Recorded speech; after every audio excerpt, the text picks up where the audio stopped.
So the next item on the agenda is, we're going to hear first public comment. We have to do public comment. I know, I'm glad you're all set up. Public comment is for 30 minutes at the beginning of each meeting, and the Vice President and I have organized the speaking request by agenda item. Whether the speaker supports, opposes, or wishes that the board modify the item, we'll rotate through the relevant items so that we can hear from at least one person on each agenda item for each position. We'll hear from our students, our seniors, age over 65, and any individuals with disabilities that come to address the board. Please let our board secretary know so we can make sure you speak. If your name is called, you can cede your time to another speaker. To do so, please rise, say your name and when it's called, and state your name and indicate to whom you're giving your time to. By ceding time, you forego your opportunity to speak again at tonight's board meeting on that issue, and no one can later cede their time to you to speak on that same issue. In addition, tonight's speakers are limited to do we have enough for?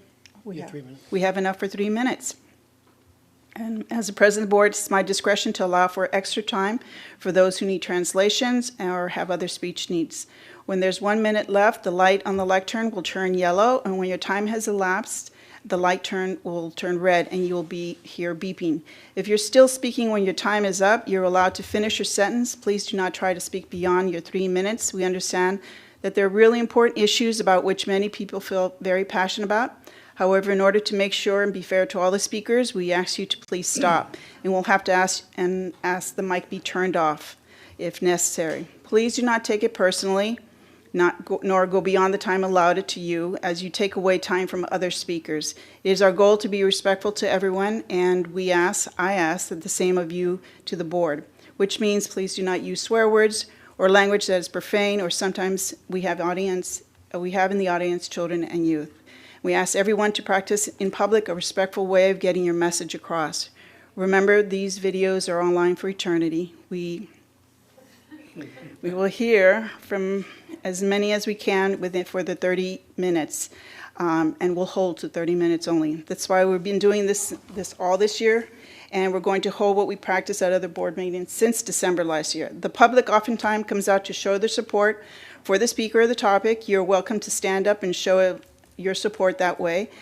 Please allow the person to read and say their comments. For each green card we pull, I'll call the name of the speaker. Please note the item that you're speaking to and say your name. To keep things moving, we ask that people line up on the side of the wall, and I apologize in advance if I mispronounced anyone's name incorrectly.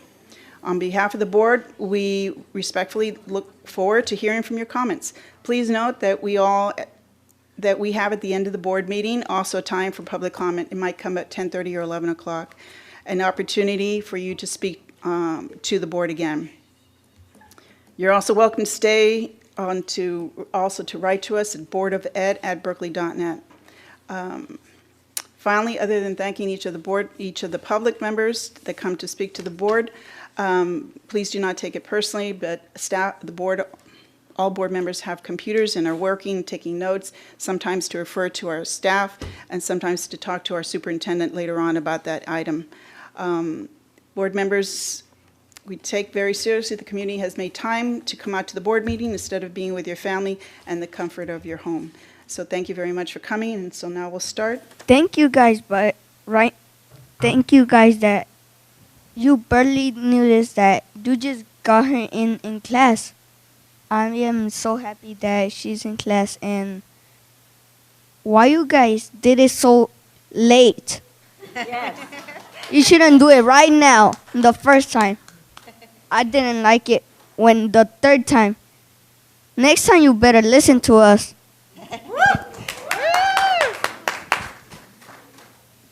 Hi, my name is Nelly Rodriguez. I am a student at UOP, and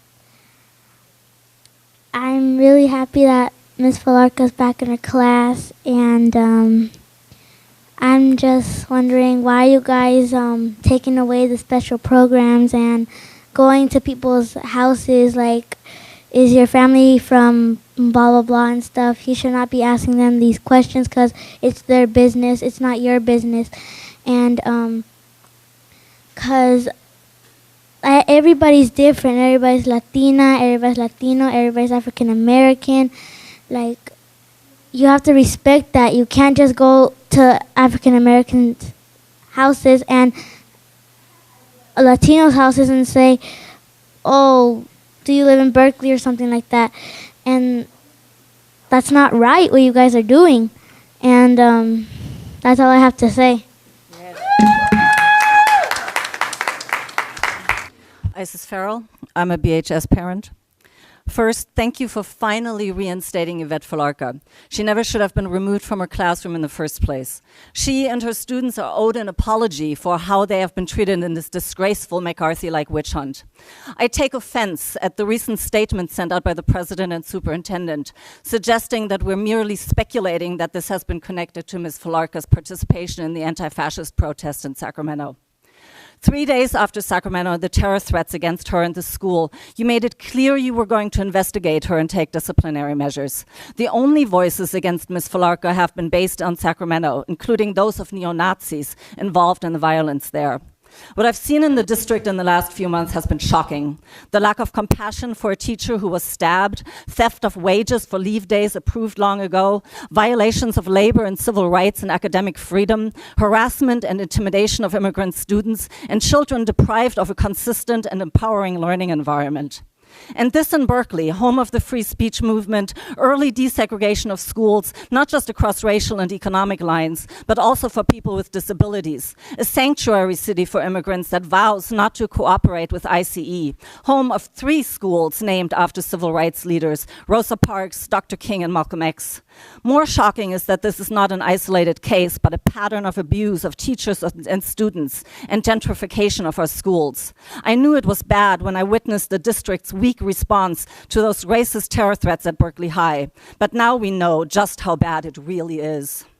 Today, I want you to know that you've poked a hornet's nest, and you better step out of your rigid bureaucracy and have real dialogue with the community, or we will soon be occupying those chairs you're sitting in. The status quo some of you have helped maintain here cannot continue. We will take back our public schools, and you can join us or be an obstacle to be moved out of the way. My name is Alexandra Willer, and I'm an active trade unionist with Verdi from the University Hospital in Essen, Germany. I arrived here last night on vacation and found out about Yvette. Thank you for letting me say a few words. I'd like to explain to you why I'm here to speak in her defense. The problem with Nazis is great in Germany at the moment. There are regions in East Germany, the former German Democratic Republic, which the Nazis call nationally liberated zones, where no person of color should be alone on the streets after dark. East Germany is financially left behind. 25% unemployment, with places where all young people have left because of lack of prospects for the future. The current worldwide economic crisis massively impacts those areas. Right now, right-wing populist parties win 25% of the votes there during elections, Nazis up to 5%. In 2015, about 1 million refugees came to Germany. The media called it a refugee crisis. They are mostly from Syria, where the Western country waged war, under which the civilian population suffers greatly. This social system that is designed to profit the rich creates such conditions. Racism is a deadly poison for us. Any type of division harms working people and benefits the ruling class. We must not allow Nazis to gain a foothold in our communities. That's why it was important for me to come here tonight in solidarity and to defend anti-fascist activists like Yvette across and beyond all borders. Thank you.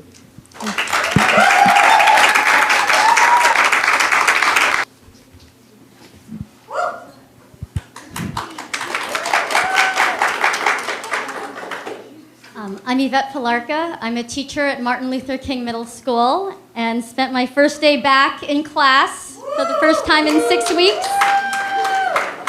And I'm also a member of the Berkeley Federation of Teachers Executive Board, the Equal Opportunity Now by Any Means Necessary Caucus, and a national organizer with a coalition to defend affirmative action, integration, and immigrant rights, and fight for equality by any means necessary, BAM.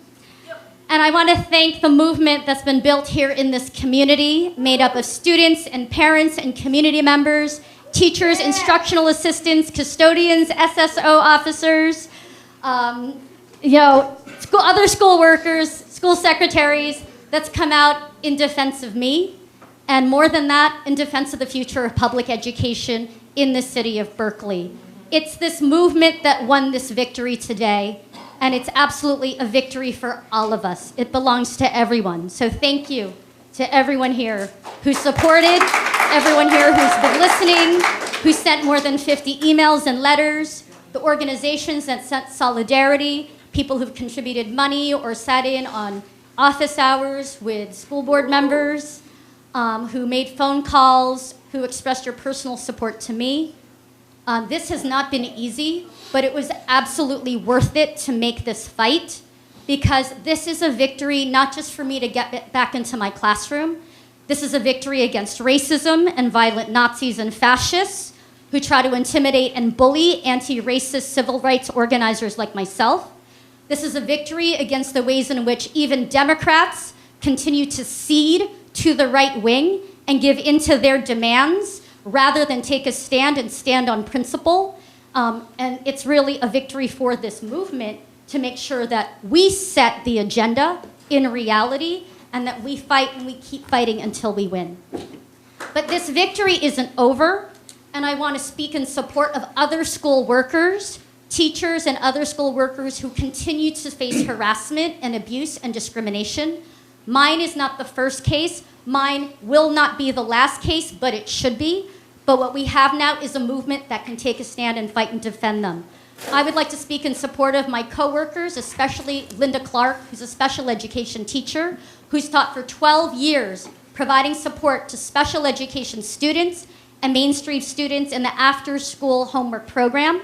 She's done this for 12 years. But on October 10th, after having come out and supported me along with many other teachers and coworkers, community members, students, and parents, she, as well as 2 EL teachers in my school, were informed that there would no longer be funding for their programs anymore for them to be teachers to support EL or special education students. This isn't acceptable.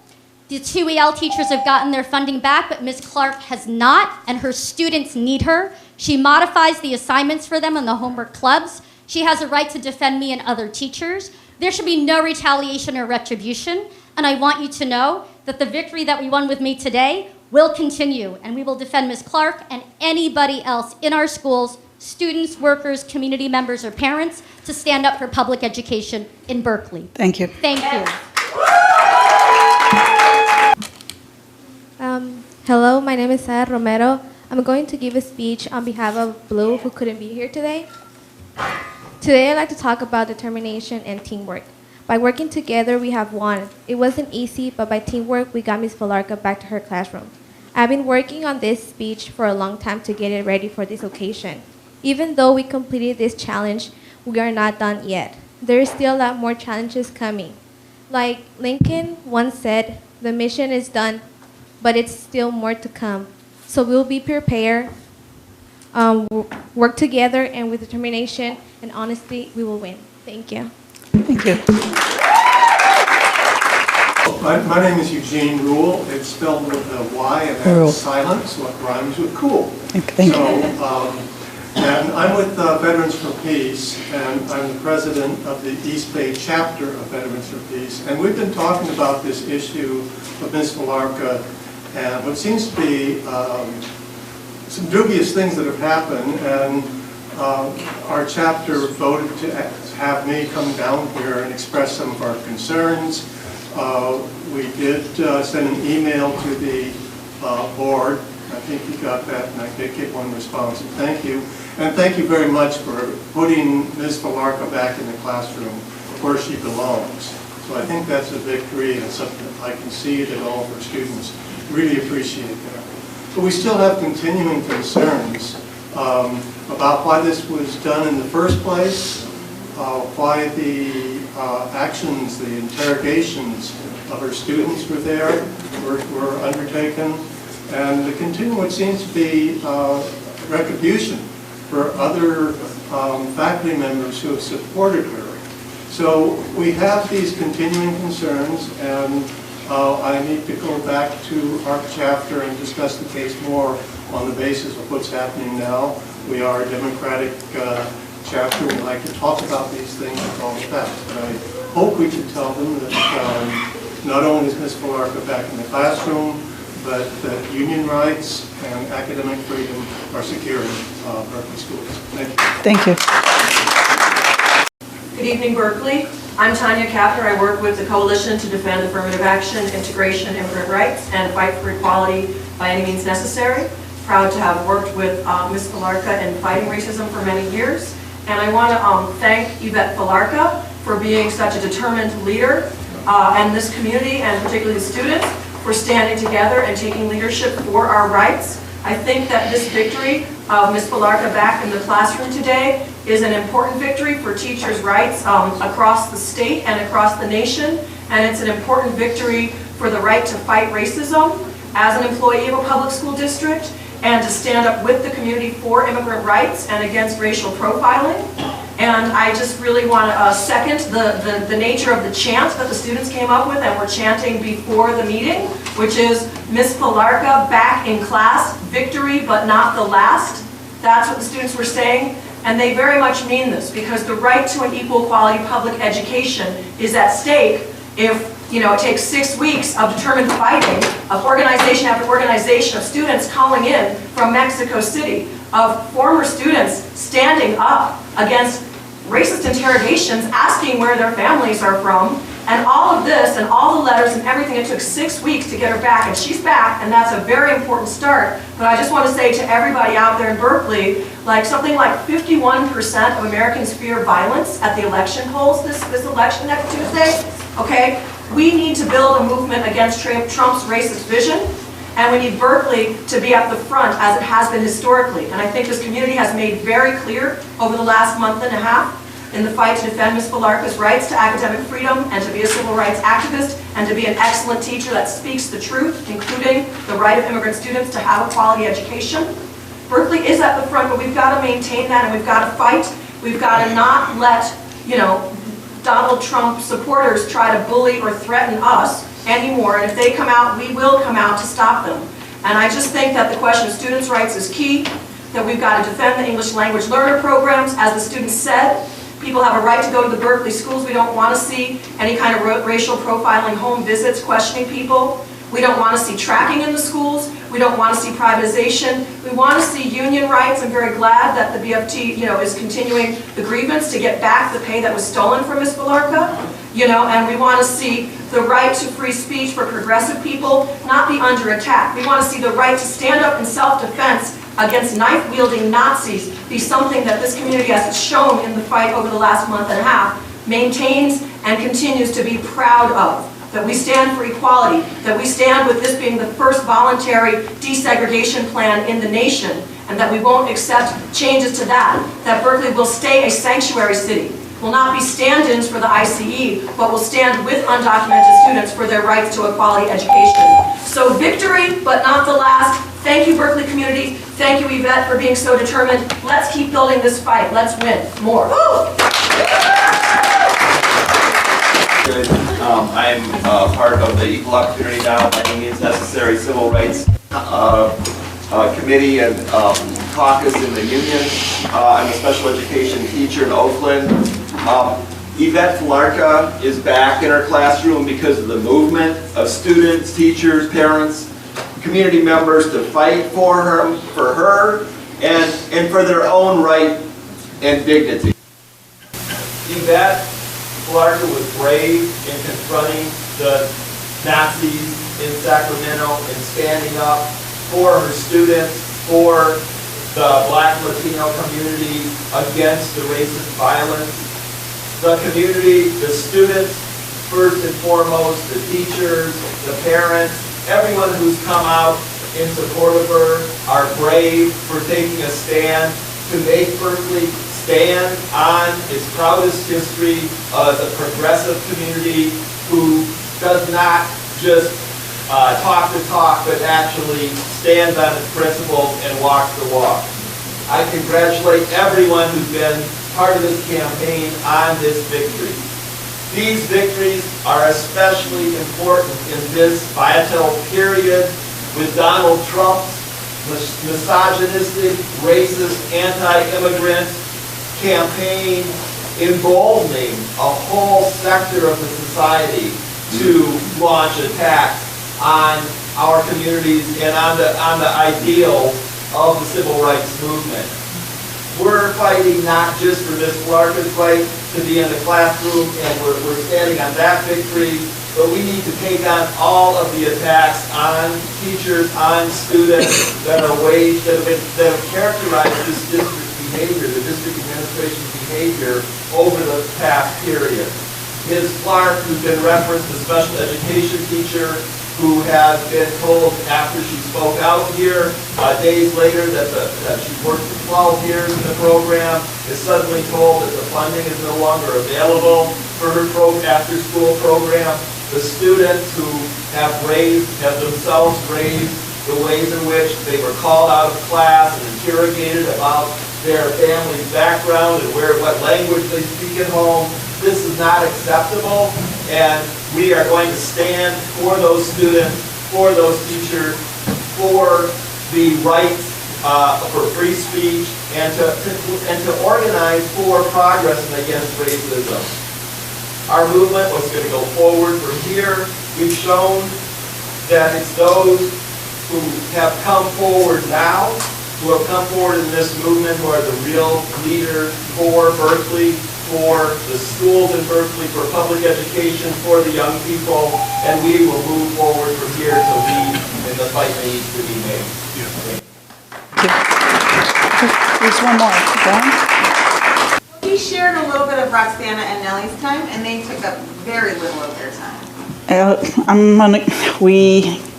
gonna just give them 2 minutes, because Thank you, perfect.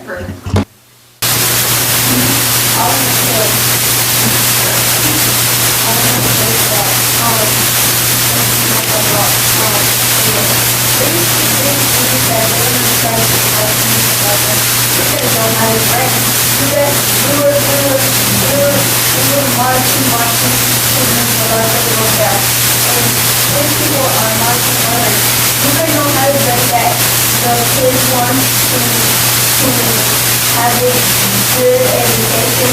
Maybe you guys don't want it. I do so. Because I think that students give us the opportunity to go that and this is what I'm trying to get on education. That's all. You look like a bald headed. What do you guys want to be like that? You look dumb. What do you guys want to be like that? You guys want to be like when what happened to Jay Bullying and Jay Lucy? That's how they all and I feel and a lot of it is on how to coming back and the kids were upset that people are supposed to live and the one thing I did is taking my life people, outside and all that. You want that, guys? Don't have to do that.